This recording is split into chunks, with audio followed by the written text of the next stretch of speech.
Do you have a take on like what is happening with her career? Is it not the right support? Is it self-sabotage? Is it just being a black woman in the game? Why we've seen kind of Tiffany slow down a little bit? Going back to your documentary, you had a gang of people on there. I think Tiffany Haddish was in there. Yeah. Right. If you can, I understand. I would imagine there's a relationship, but I do think it's kind of an elephant in the room as far as like black comedy today. The stars that we have, we weren't seeing a lot of stars. I personally want to see someone fresh come on the scene. Kevin has been the guy for like 10 plus years, like the guy, and Chappelle's always been around. And then Tiffany hit the scene as a woman, and it was a freshness about her. And then as kind of years have kind of went on, it does seem that she's not necessarily in that same light. That's just my honest perspective on it. Do you have a take on like what is happening with her career? Is it not the right support? Is it self-sabotage? Is it just being a black woman in the game? Why we've seen kind of Tiffany slow down a little bit? Well, Tiffany Haddish, man, she burst on the scene, and I think she's just being more cautious of the role she chooses now. She can be. Once you come in, you're taking every and anything you can to get put on, pay your bills, but also to build your resume, to build your brand.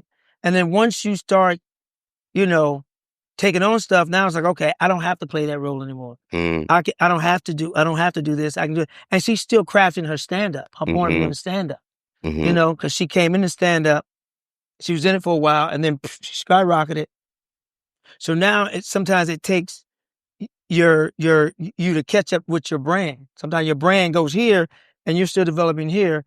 So she's been very, to me, in my humble opinion, she's been very cautious of what she takes now. She's heard the criticism. That's right. She's taken the criticism. She's still in there. She's still standing in there 10 toes down. Right. She heard her criticism about stand-up. She's still on stage. She's still in the club. She's still working out. Still building her brand. She's the unfinished masterpiece, as I would call it. Because, you may not like her style.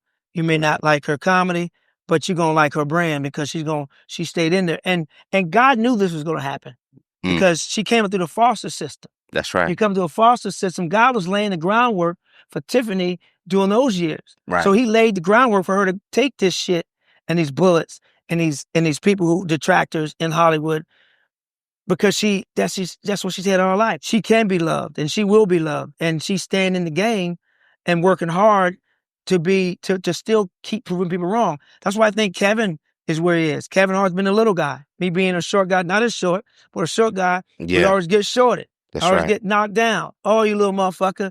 Oh, you this, you that. The last one picked on the basketball court. The last one picked here. Last one picked with women. Oh, you little short nigga, I can beat you. So those things fuel us as kids, as we grow, to be the same thing in the business. Because in this industry, no matter what ethnicity you are, you're going to get chopped the fuck down. Especially being black, you're going to get chopped the fuck down in this industry. And then being a black woman, you're going to get chopped down. So God took us through that whole period of being, chopped down because he knew what this industry was going to be to us. He knew this was the gift he gave us. And to get to where we are and still going, we need that armor. We need that strength to go through, take all them hits, and still re-rise. Yeah. I love that perspective because that's one, and this is why I told you at the top of the interview, was that this was going to be one that's insightful, and you being this analyst, because I think a lot of the conversation was like Tiffany was just, all the animated things that she was doing on and off stage was kind of like turning her audience off. But you put it from a lens that I heard before.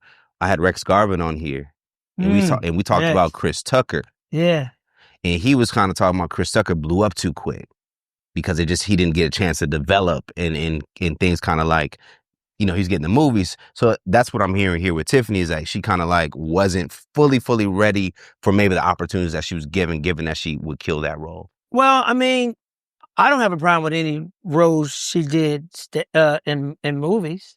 And I think in stand-up, people expected her to be here, and she was still, working on her point of view, working on her craft. And yes, but she was battle-tested for that. She's still 10 toes down in this game. And I think that's where the self-awareness has to come in. Right. Because early in my career, because I was Joe Torry's little brother, right, things were given to me And I knew I had to work 50 times as hard. Like I did Def Comedy Jam after 2 years of doing stand-up comedy.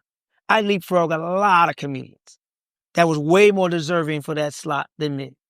But Bob Sumner saw in me what he saw to put me on in the carpool lane to get to Def Jam sooner than I probably normally would have. But I also worked my ass off. Once I was given an opportunity, and if you look at the documentary, you see the parties, the Hollywood parties I turned down to go to because I wanted to be in the clubs working on my fucking craft. Because I didn't want to be in Joe's shadow. So when I found out I was doing Def Jam, I went on a fast. I gave up meat, alcohol. I was in comedy club. Every night I was still a PA, a production assistant on a Martin show, but still going to comedy club every night, grinding, working on my set. And because I had an opportunity to do it, the last season, Martin hosted. And Joe, my brother, was like, you ain't ready. And I was self-aware enough to say, you know what, you're right. Because your first impression is very important. So I sat out that year and just worked on my craft. I grinded. And then Bob Sumner went to Joe and said, hey, I think Guy's ready. You gotta be self-aware enough to know who you are, where you are, and be honest with yourself. You know, be honest with yourself that I ain't ready. And it's okay not to be ready. Right. It's okay to sit back and still be a student, for another year or two. Be that backup quarterback. You know what I'm saying? Be Jordan Love. Be Aaron Rodgers. Be those backup, those studies. Right. That study the one before them, and then you go get yours when you're ready. Gotta let you know when you're ready. Right. And just do that. So with Tiffany, it's hard to say no to some opportunities because in this industry, you don't know what can happen. There's no guaranteed contracts. There's no signing bonuses like in professional sports. And you got to get it while you can get it, especially when you're black and you're a black woman in this industry. You better get it while you can get it. Stack your chips. And if you want to take some time off and work on your craft, at least you can afford to because you stacked your chip. Well, at what point does Hollywood, because I think that also reveals Hollywood is a business, but shouldn't it come in to try to like, hey, we need to protect this asset, this person, because I'm guessing everyone's pulling at Tiffany, do this, do that, but knowing instinctively she may not be ready. That's why your tribe got to be tight. You got to have your tribe tight. You got to have people that you can trust, people who ain't no yes men, and you got to be able to hear the negative about yourself from your team. You just have to. I've been on teams where they try to get me to do something before I was ready. I remember I was with a management group and they tried to get me to do a comedy special. I think they wanted me to do a half hour or an hour, I think. And I had like hour and a half worth of material at that time, but it wasn't a strong, hour. It wasn't a strong hour. I would just be putting some bullshit out there. And they didn't know. I felt like my team should have known where I was at that point. Like, you ain't ready. Like when my brother told me, you ain't ready. He knew I wasn't ready.